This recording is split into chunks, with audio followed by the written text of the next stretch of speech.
When the time came for them to set out, the fairy went into her bedchamber and took a little knife and cut off a lock of her hair and gave it to the princess and said, "Take care of it, dear child, for it is a charm that may be of use to you on the road." Then they all took a sort of leave of the princess, and she put the lock of hair into her bosom, got upon her horse, and set off on her journey to her bridegroom's kingdom. One day, as they were riding along by a brook, the princess began to feel very thirsty, and she said to her maid, "Pray get down and fetch me some water in my golden cup out of yonder brook, for I want to drink." "Nay," said the maid, "if you thirsty, get off yourself and stop down by the water and drink. I shall not be your waiting maid any longer." Then she was so thirsty that she got down and knelt over the little brook and drank, for she was free-handed and dared not bring out her golden cup. And she wept, and they said, "Alas, what will become of me?" And the lock answered her and said, "Alas, alas, if the mother knew it, sadly, sadly, wouldn't she rob it?"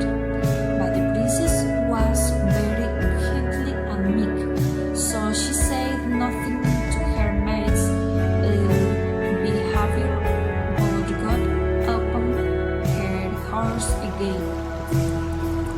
They all rode farther on their journey till the day grew so warm and the sun so scorching that the bride began to feel very thirsty again, and at last, when they came to a river, she forgot her maid wrote speech and said, "Pray get down and fetch me some water, drink, and golden cup." But the maid answered her, and they even spoke more haughtily than before, "Drink if you will, but I shall not be your waiting maid." Then the princess was so thirsty that she got off her horse and lay down and held her head over the running stream and cried and said, "What will become of me?" And the lock of hair answered her again, "Alas, alas, if my mother knew it, sadly, sadly, how does she rob it?" And she laid down to drink. The lock of hair fell from her bosom and floated away with the water. No, she was afraid that she did not see it, but her maid saw it and was very glad, for she knew the charm, and she saw that the poor bride wouldn't be in her power. No, that she had lost the hair. So when the bride had done drink, and Gulugaf got upon Falara again, the maid said, "I shall ride upon Falara, and you may have my horse instead." So she was forced to give up her horse, and soon afterwards to take off her royal clothes and put on her maid's shabby ones. At last, as they drew near the end of their journey, this teacher's servant threatened to kill her mistress if she ever told anyone what had happened, but Falara saw it all and worked it well. Then the waiting maid got on Falara, and the royal bride rode upon the other horse, and they went on in this way till at last they came to the royal court. There was great joy at their coming, and the prize flew.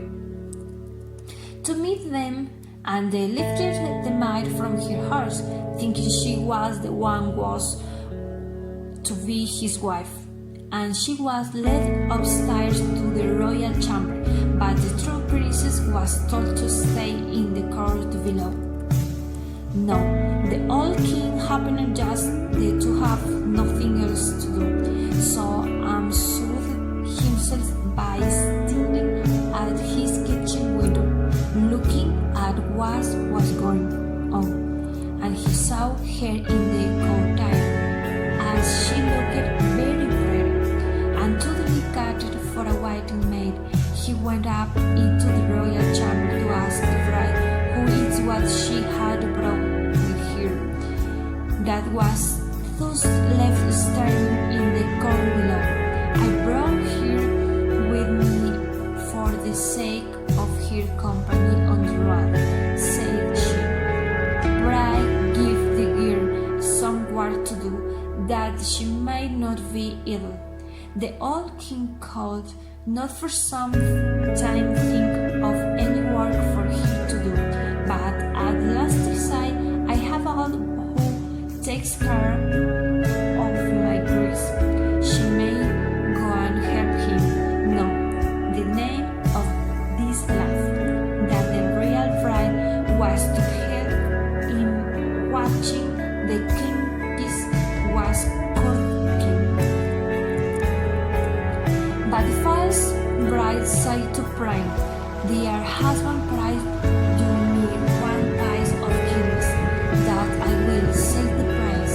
Then tell one of your stoners to cut off the head of the horse I rode upon, for it was very unruly, and applauded me sadly on the way. But the truth was, she was very much afraid lest Falara showed some fight day or other speak until she had done to the princess. She carried her band and the fight Falara was killing, but when the two princes heard of it, she wept and begged the men to kneel up Falaras. Hid against a large dark gate of the city, from which she had to pass every morning and evening, that there she might stay she hanged sometimes. Then she slowly stayed he would do as she listened and put off the hair and nailed it up under the dark gate.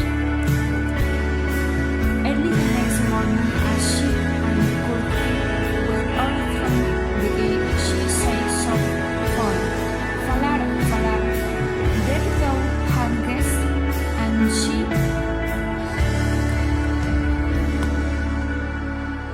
early the next morning, as she uncorking went out through the gate, she sang sorrowfully, Falara, Falara, there thou hangest, and the head answered, Bride, bride, there thou hangest. Alas, alas, if thy mother knew it, sadly, Sally, would she rout it?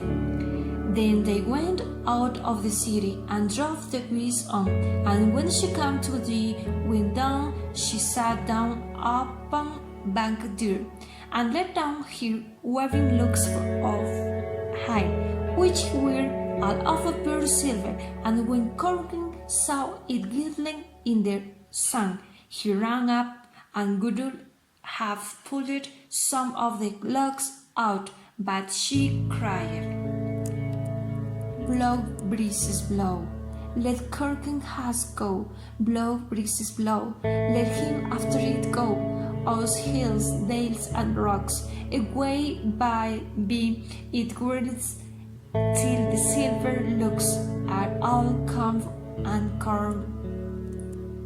Then there came a wind so strong that it blew off Corn's hat, and away it flew over the hills, and he was forced to turn and run after it, till by the time he came back, she had done combing and curling her hair, and had put up again safe.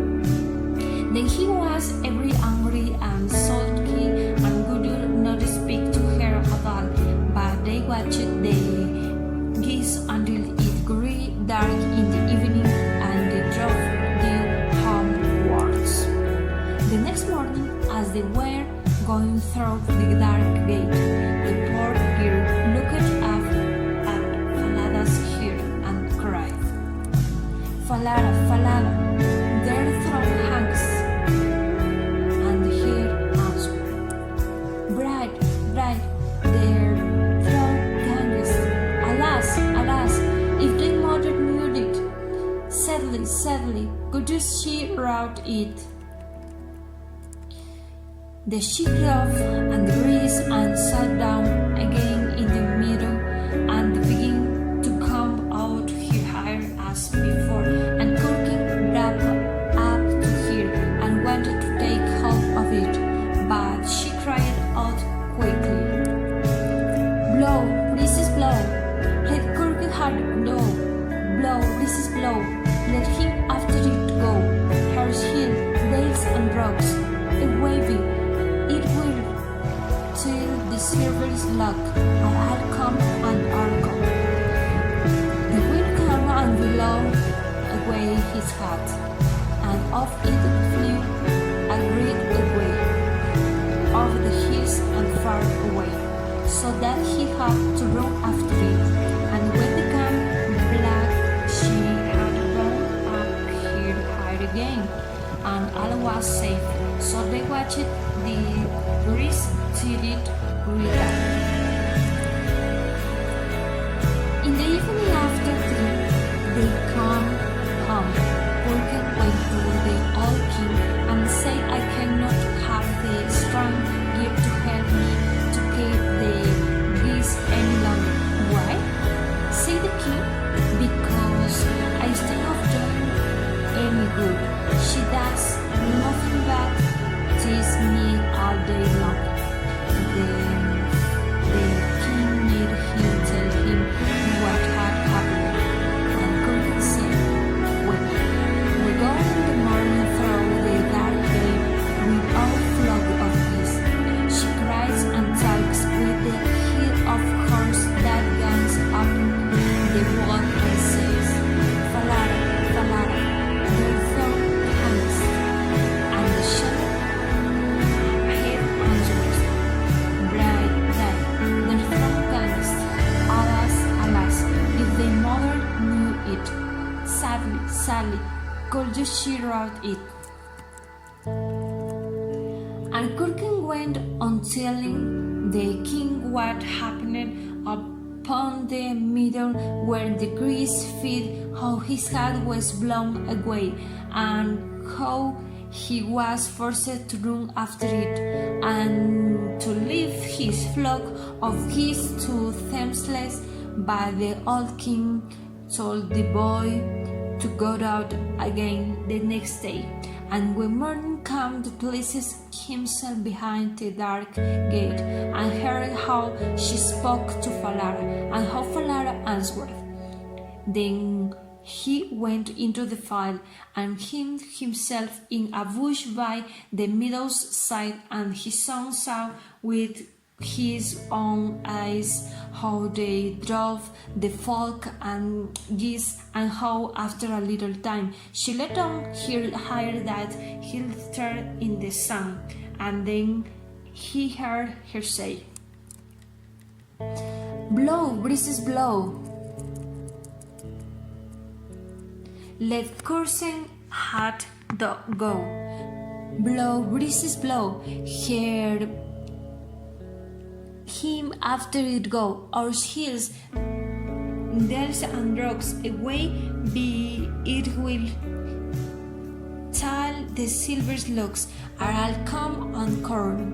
And so came a gale of wind and carried away Corking's hat, and away went Corking after it, while the gear went on combing and corning his hair. All this there all king saw, so he went home without being seen. And when the little goose gears came back in the evening, he called her aside and asked her why she did so, but she burst into tears and said, "That I must not tell your own enemy, or I say lose my life." But the old kings began so hard that she had no peace till she had told him all the tale from beginning to end, word for word. And it was very lucky for her that she did so, for when she had known the king ordered royal clothes to be put upon her and gazes on her with wonder. She was so beautiful. Then he called his son and told him that he got only a false bride, for that she was merely a waiting maid, while the true bride stood by. And the young king rejoiced when he saw her beauty and heard how meek and patient she had been. And without saying anything to false bride, the king ordered a great feast to be got ready for all his court. The bridegroom sat at the top, with the false princess on one side and the true one on the other. But nobody knew her again, for her beauty was quite dazzling to their eyes, and she did not seem at all like the little Goose Girl, nor that she had her written there is one. When they had eaten and drank and were very merry, the old king said he would tell them a tale. So he began and told all the story of the princess, as if it was one that he had once heard. And he asked the two white men what she thought ought to be done to anyone who would behave thus. Nothing better, I say, this false bride, than that should be thrown into cast, struck, thrown with sharp knives, and that two white hairs should be put on it, and should drag it from street to street till she was dead. Through Archie, said the old king, and as thou hast judged thyself, so shall it be done to thee. And the young king was then married to his true wife, and they reigned over the kingdom in peace and happiness all their lives. And the good fairy came to sing them and restored the faithful Falara to life again.